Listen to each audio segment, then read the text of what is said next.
Thank you. So my name is Tomasz Janczuk, and I'll be talking about a different approach to deploying backend applications, specifically Node.js backend applications, using a technology called webtasks. I'm currently working for a company called Auth0. We offer identity management as a service, and the technology we'll be talking about is a side effect of our internal solution for sandboxing Node.js code in Auth0. The reason we developed this is that our platform enables extensibility through custom code. So our customers can offer snippets of Node.js code that execute authentication transaction from our servers. And in order to run that code in a secure fashion, we have to develop a sandboxing solution for Node.js code. And webtasks is pretty much that technology. After we have developed this, we realized that the application of this technology goes beyond what we needed it for originally at Auth0, and we decided to start a little experiment with sharing it publicly. And the talk will be specifically about those aspects of webtasks. Prior to Auth0, I worked for a very long time at Microsoft for about 12 years. I left 3 years ago with my own startup, which ended very up. I went ahead and spent some time working for HP. About a year ago, I joined Auth0, and then frankly, I never regret that decision. This is a fantastic place to work, and of course, we're looking for people, so if anyone's interested after this presentation, please do reach out. So frequently, when you're developing mobile or HTML5 application, you reach out to the backend to execute a variety of backend tasks. So for example, you can access MongoDB database, and you want to send some SMSs, process payments, or send email. And the reason we're doing this on the backend, as opposed to the client, is that there is a requirement for a trust boundary between the client and server side of the application. Specifically in the context of MongoDB, you never take your MongoDB connection string and embed it in your mobile application, because this would pretty much redeem your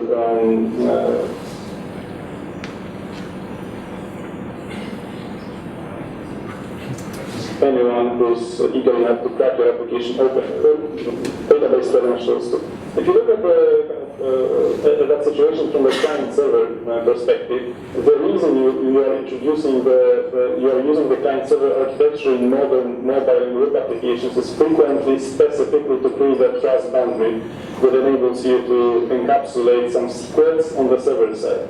So again, these may be MongoDB connection strings, some Twilio keys, AWS credentials, or any other secrets that you want to keep to yourself within your application without disclosing it to all your clients, and yet provide that functionality to the backend.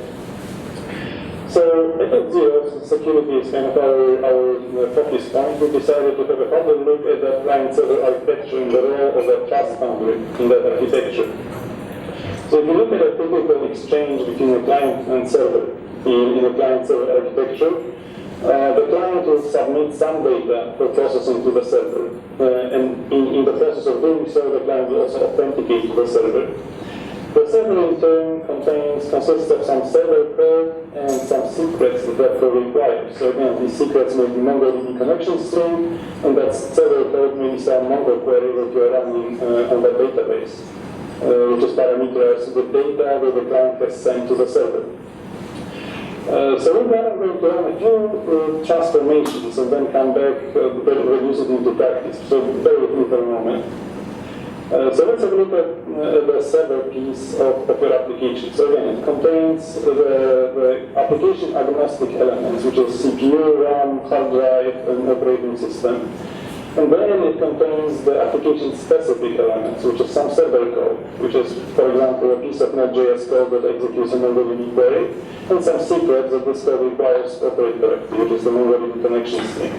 Or it may be a code that sends SMS messages over Twilio, in which case the secrets will be the API keys for Twilio. So we're going to tease out the server code and the secrets into a bundle that I'm going to call a webtask token. Given that server code and secrets is just data, we can bundle it together in a simple data structure and protect it cryptographically from tampering and disclosure by signing and encrypting. So once you take several code and secrets and sign and encrypt it, we call that bundle a webtask token. So this pretty much represents the logic of your application that you want to execute on the server side, and with any secrets that it requires for proper operation. I'm going to do one more transformation on this webtask code. I'm going to externalize the server code. And instead of putting the server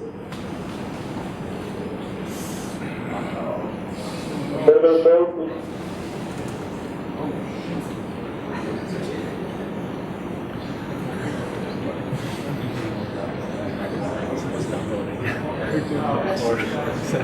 cryptographically by signing and encrypting. So that bundle is the webtask token.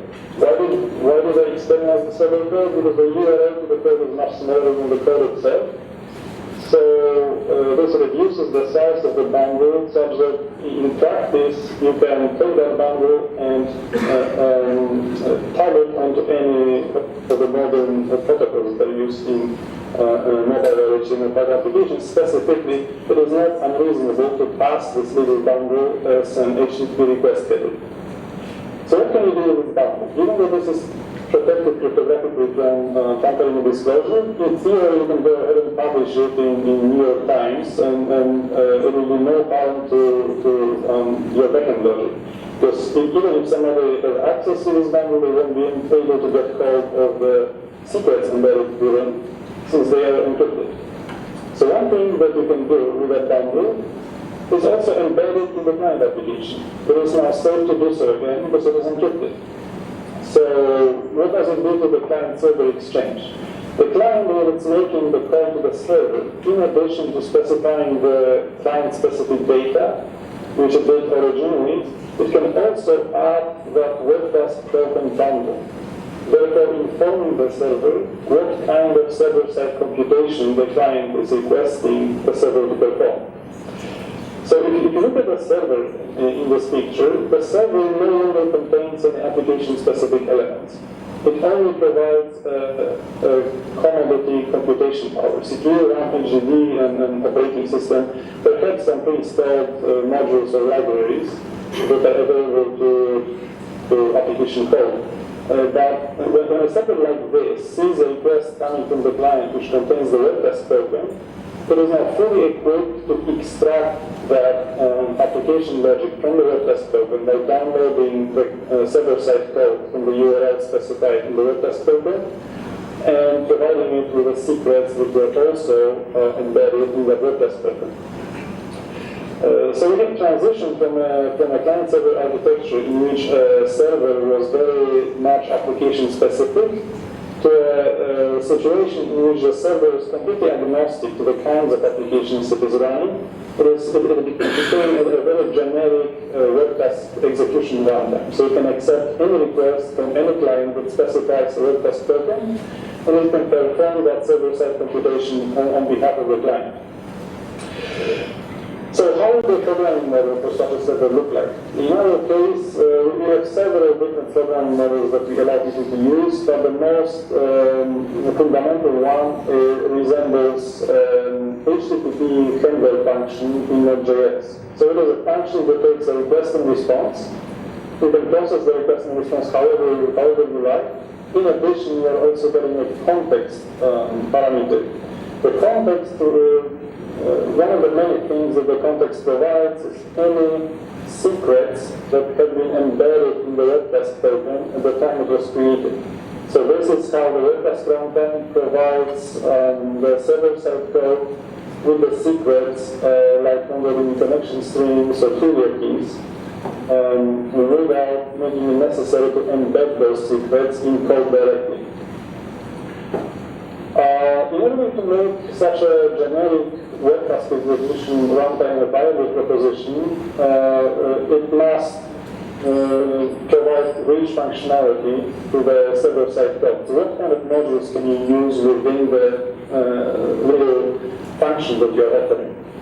So we decided to create a webtask runtime that contains a very large number of pre-installed Node.js modules. We have over 600 modules in the webtask runtime that we have. Many of them are actually supported in many versions, such that if your code has a dependency on a specific version of, let's say, MongoDB, you can require that specific version by using a sender notation right after the module name that you're loading. So we extended the syntax that required to support that and made some changes in the module system to enable loading modules side by side, different versions of modules side by side. So with the 600 modules available to you in the sandbox, there is hardly anything you cannot do. There are, of course, instances where you need some more esoteric or seldom used modules in your code, in which case the webtask runtime is not a good environment for you to run in. But the 600 plus modules satisfy the vast majority of applications. We have actually analyzed the usage, the dynamic statistics of modules from NPM, and we have picked the top 80% of modules, which make up that 600 number.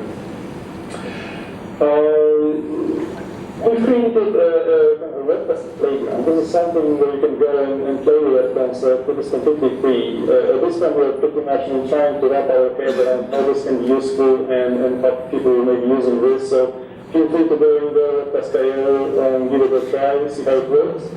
For the rest of this presentation, I want to focus on the command line experience that we've created. We have a WP CLI tool, which allows you to very easily create webtasks from code on your local machine. And this is what I'd like to show next.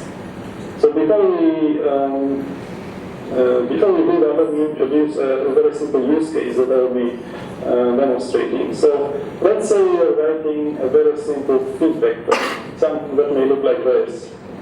So you want to put something like this on your website, asking users of your application for some feedback. So you can type that feedback in here and submit it.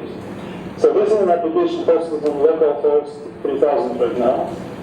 And the code of that client-side piece that controls it looks like this. So this is a very simple form that you saw a moment ago. It contains one input where you are typing in your feedback and a submit button. So what happens when I click that submit button right now is I'm going to get back and sorry, let me refresh this. I'm going to get back an error response, and the reason for that is that this is hosted on localhost, and the form post doesn't specify any action URL. So it's pretty much going back to the feedback, and my little server running on localhost doesn't know what to do with the form post. So just a little error.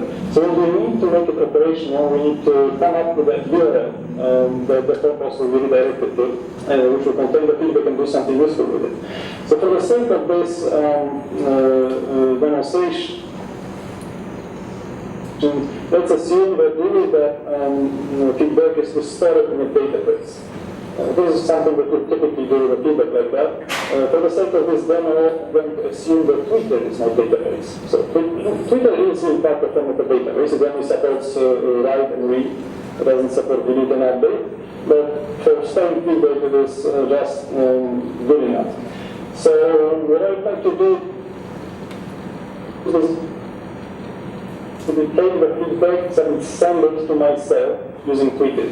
So the backend code for this, written in Node.js, could look similar to this. So I'm creating a Twitter client, and I'm formulating the post through a status update to Twitter, which will contain webtask feedback, column, and the actual feedback supplied in the form by the user. And then if the write is successful, I'm saying thank you for your feedback. If the write to Twitter has failed, I will return the error. So now that I have that piece of backend code, the Node.js code, normally I would have a choice of finding a place to host it, like Heroku or other websites or whatnot. But in my case, we are going to use webtasks and show how easy it is to host it on webtasks. So in order to do that, I'm going to use the W tool. Normally, I would install it with W npm I CLIG. I've already done it here, so I'm going to skip this step. The W tool supports many things. We're going to play mostly with the webtask create, which allows us to turn a piece of Node.js code sitting on your disk into a codable URL. So I'm going to start with something very small. I have a little hello webtask here. So this is a function that will simply return a piece of JSON. We will return an object that says hello world and the current date on the server. So I have this sitting on the local disk. This is the file, hello.js. So I'm going to call create hello. And when I call this, it returns me a URL. I can take this URL and I can curl it, and it returns that piece of JSON that we've been talking about.